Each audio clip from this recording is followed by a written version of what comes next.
Hello everybody, this is JD again. You get to listen to me about something else about our government. Something that's pretty important. I don't even need the book for it, but I want you to see where it's coming from. I don't know if you can read it. So, I don't know if you could read that, but I'm going to read something to you. We, the people of the United States, in order to form, we the people, the Constitution starts off with we the people.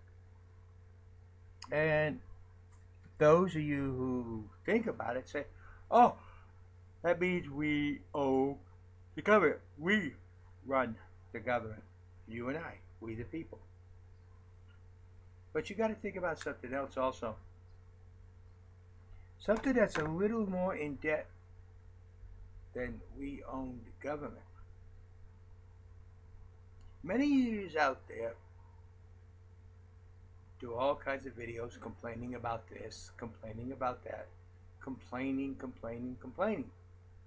You know, you make me sound like, you all almost sound like Donald Trump, crying about Ted Cruz.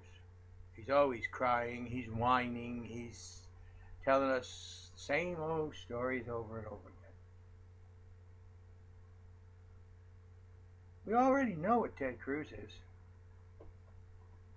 The thing is, when I become president, he might be paying back the federal government some money because he's not on the floor of the Senate.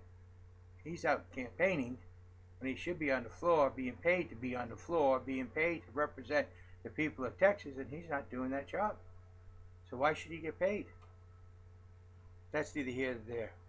We're going to talk about we the people, though. That phrase is a two-edged sword.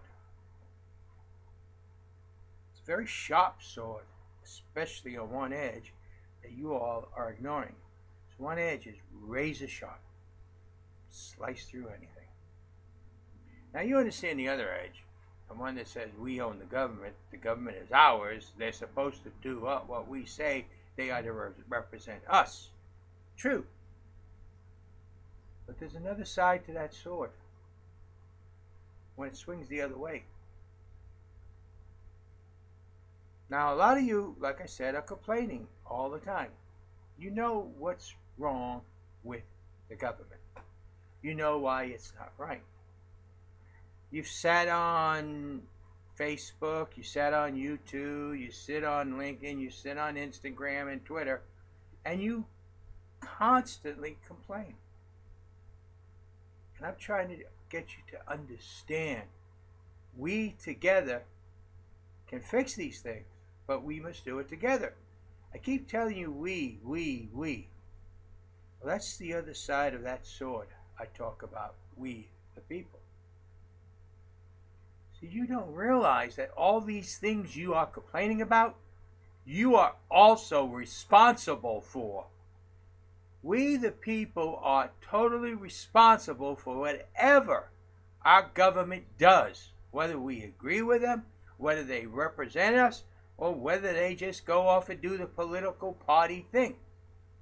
We the people of the United States of America, well, of the United States, are totally, completely, because of that phrase, we the people of the United States, responsible.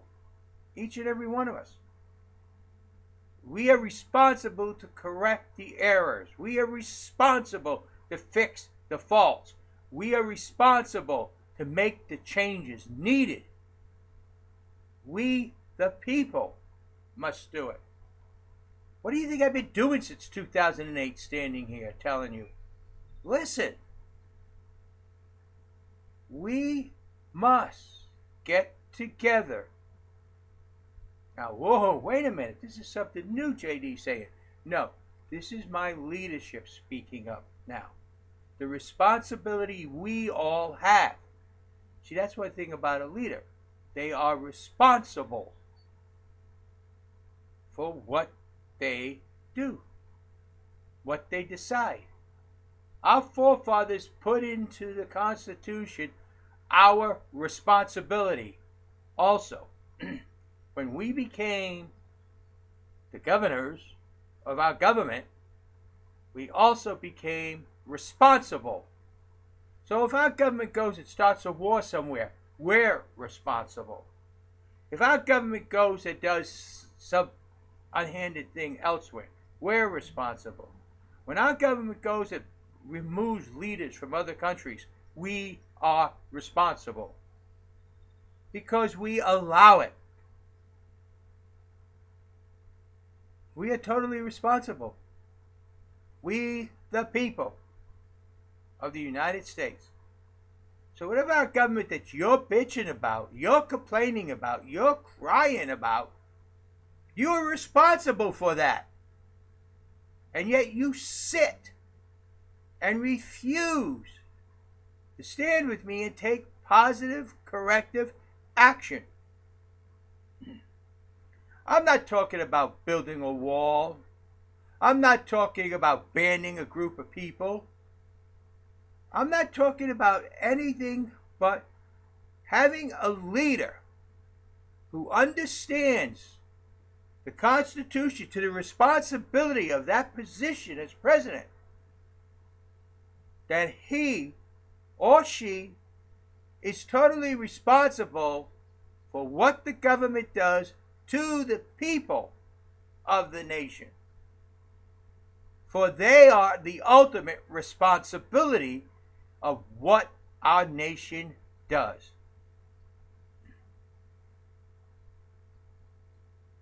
Yep. That's what this video is about. Nothing more. Why are you crying? Why are you complaining? Why do you just sit there? When are you going to realize what I am saying is the absolute truth? And we can together fix our problems.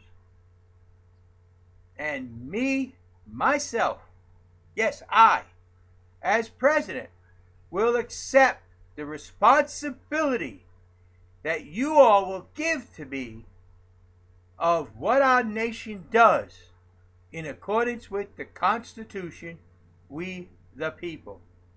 It's not a job. It's a responsibility. It's not a position. It's leadership.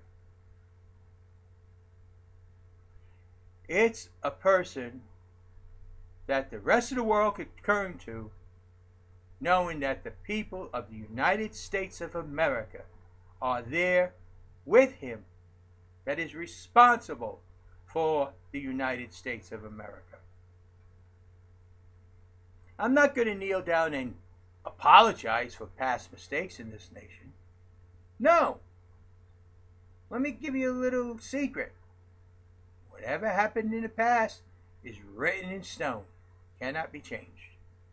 So you can do all the begging, all the pleading, all the apologizing you want. It's never going to change. But tomorrow, whatever happens, that is our responsibility. Tomorrow, what we say is what is needed.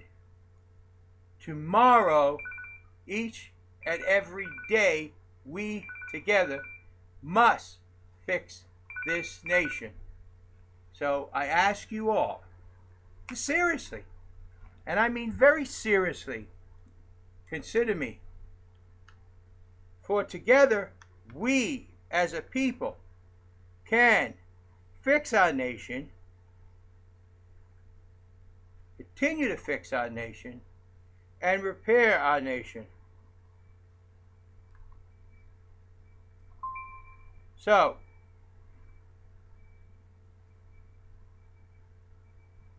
all I could say is, it's up to you. What can we do together?